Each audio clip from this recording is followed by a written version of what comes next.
KSWA. Wrestling the way you like it.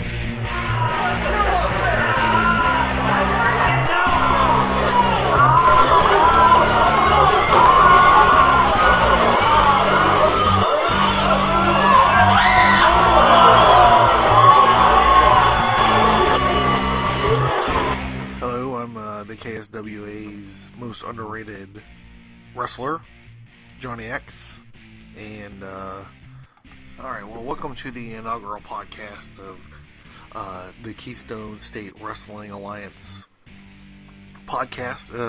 It's called Aftermath, and since it's the first podcast, I've wandered into the broadcasting far below the KSWA arena in Lawrenceville.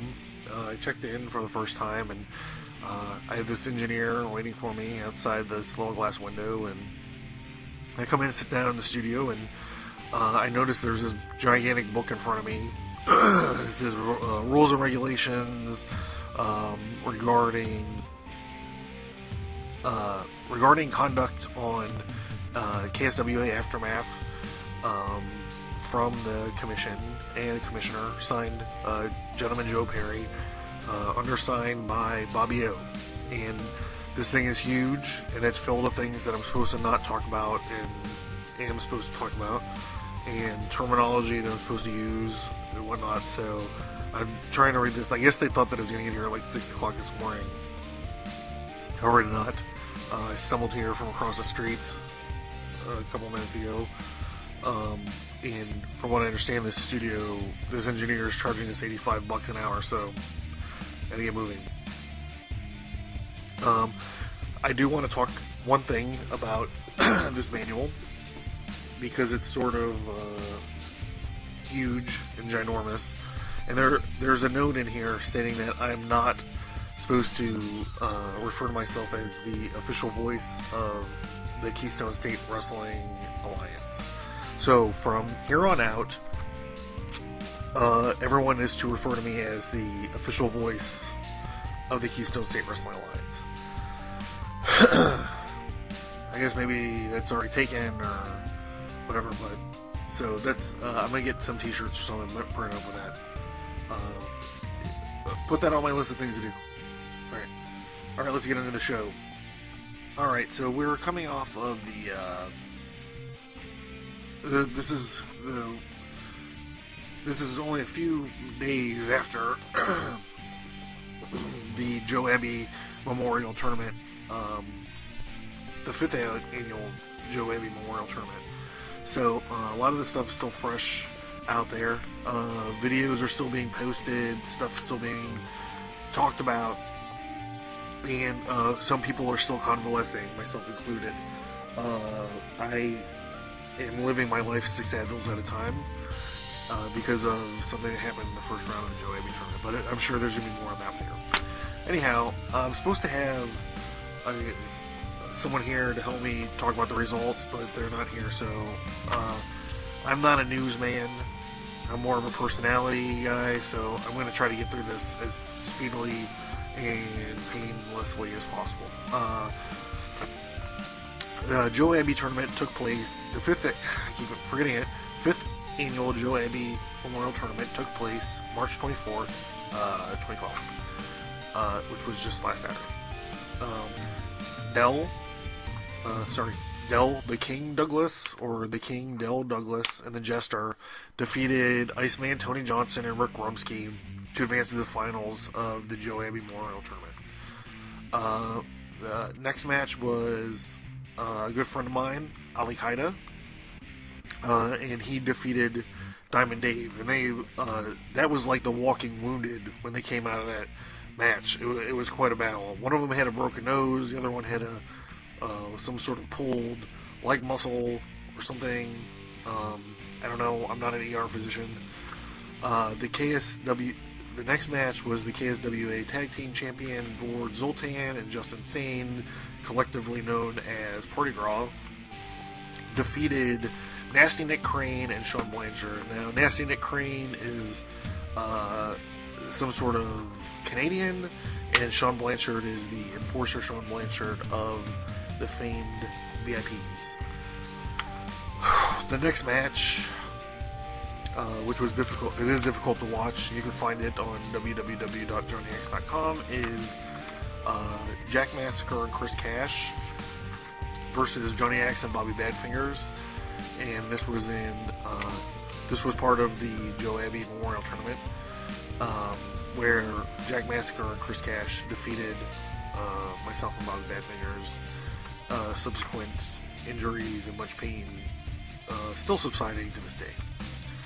Moving on, next match was Super Ginger, Jay Flash, Shane Starr defeated JP Goulet, Drew Belanger, and the Blood Beast.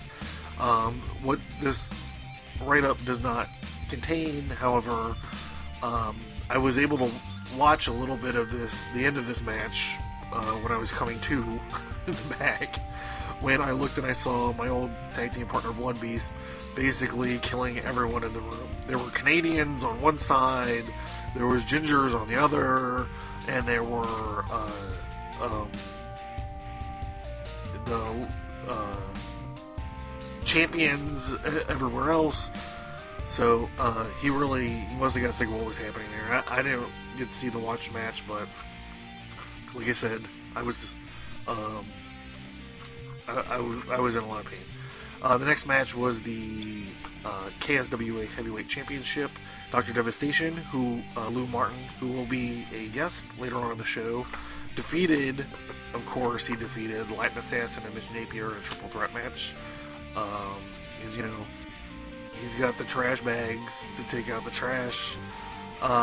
The final match, which I don't really even want to talk about, was the King Del Douglas and Jester defeating Chris Cash and Jack Massacre to win the tournament.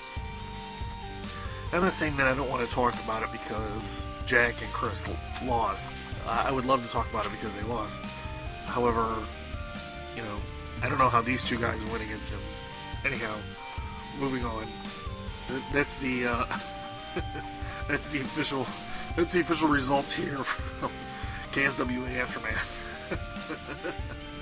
Moving on to the rest of the show. Alright, so being the inaugural podcast for KSWA Aftermath, we'd like to welcome a man who doesn't probably need any kind of welcoming at all.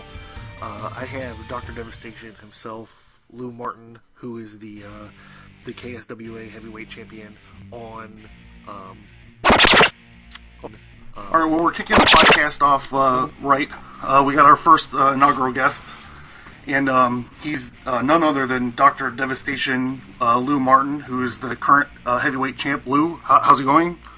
Very good, John. How about you? I'm doing fine. I'm still kind of convalescing after my match, but it's not often I get broken in half like that, so I'm kind of taking it easy this week. Yeah, getting in the ring here with Big Jack Massacre, that'll do it to you. Yes, sir. Yes, sir. So, hey, you're fighting champion, and you're fighting in front of a very hostile crowd the other night. I'd like to, give you my condolences. Sometimes the fans don't understand our points of view. No, never. They seem to have a problem with my ring attire, obviously. The chance of garbage pants are starting to get old from my perspective. So, even though you're the champion, it's hard to get respect from a lot of those people. Yeah, that is for sure. I would like you to, if you could,